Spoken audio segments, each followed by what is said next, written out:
Hey everybody, Adam here with Hometown Acres. Welcome back. So today I want to talk about starting your own firewood business and how I got involved with selling firewood. Now keep in mind that I do not sell firewood as my primary source of income. I have a day job. This is just a hobby for me. We have the property, we have the equipment. So for me, this is all just kind of fun and games, and I use the money I get from selling firewood to buy toys like four-wheelers and tractors and side-by-sides and chainsaws.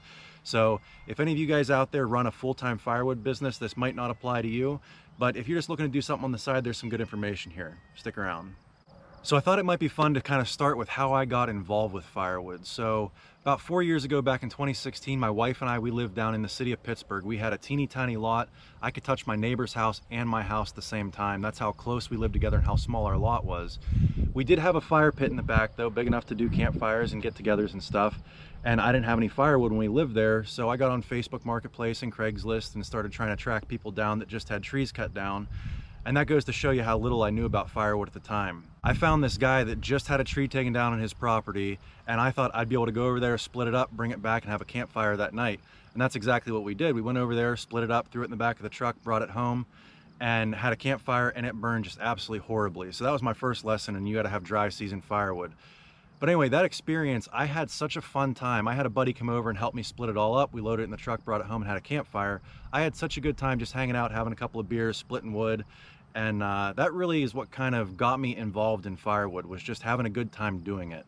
And that's still to this day what keeps me doing firewood. Is I don't do it to make money. I do it because I enjoy it. It's fun. And I think if you're gonna do firewood, it's gotta be fun.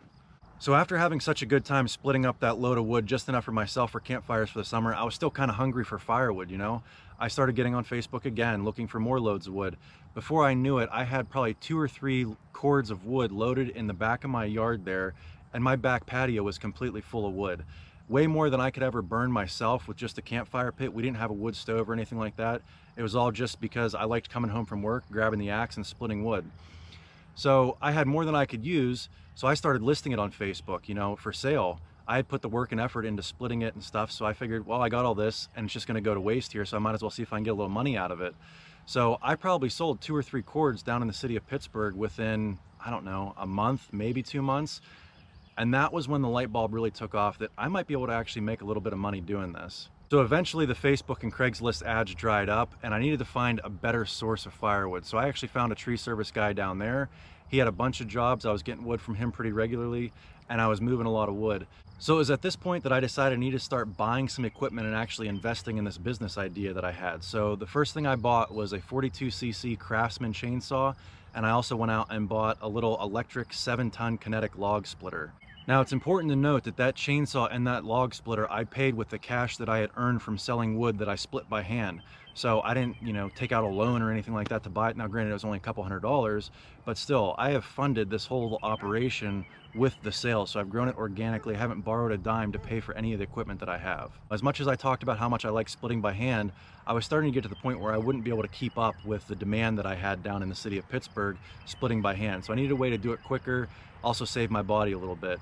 And this splitter was small, but trust me, it worked really, really good. And it was at that point that I started doing a little bit of research on firewood businesses and seeing how they work and all this stuff. And I got on YouTube, started looking up, can you make money selling firewood?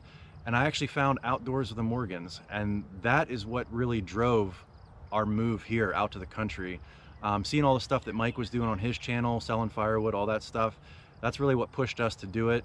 We started looking for property. We bought this place in 2018, 44 acres, about 30 of it's wooded. Shortly after we moved in, we bought a tractor. I had bought in that 25-ton hydraulic splitter that you guys have seen. That was about the time we started the YouTube channel as well.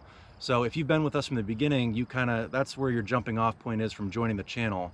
I had bought the tractor, I had the side-by-side, and I had the 25-ton log splitter. Since that time, we've had a few other upgrades along the way as well. We've got the Easton-made 1222 commercial grade log splitter. It's got the hydraulic lift arm, it's got the 4-way, 6-way, and box wedge that's fully adjustable. It's got the auto cycle, all that good stuff.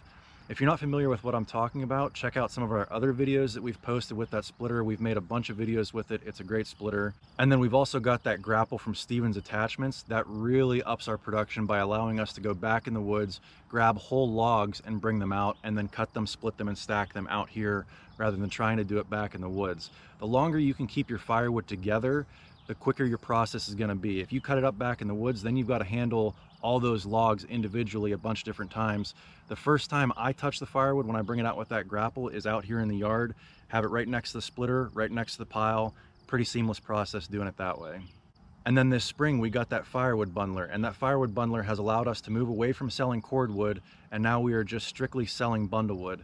When I was selling cordwood, I was getting about $300 a cord for cordwood, but when I sell one of those IBC tote baskets full of firewood bundles, it's about a third of a cord, and I get about 40 bundles in there, and I charge $4 a bundle. So it's $160 for a third of a cord selling it as bundlewood, and that works out to about $480 for a cord versus selling cordwood for $300 a cord. Now granted, there's a little bit more work involved in bundling it, but the cost is pretty minimal. It's just my time. The shrink wrap is only about 10 cents a bundle. So the purpose of this video was to give you a little bit more of my backstory, how I got involved in selling firewood, and hopefully help answer some of your guys' questions out there that might be considering starting a small firewood operation. Like I said, I'm not a big time firewood operation. I probably only sell 10 to 15, maybe 20 cords a year. But my biggest tip would be to start small. You know, don't go out and get a $100,000 loan to buy a firewood processor until you've tested your market. You make sure there's people there to actually buy the product you're producing. I'd start out with a chainsaw and an axe and work your way up from there. It's taken me 3 years to get to the point where I'm at and have all the equipment that I do now. But like I said, when I first started, it was a chainsaw and an axe. Anyway, I hope you enjoyed this video. If you did, give me a thumbs up, click that subscribe button, and check out some other videos. Thanks for watching.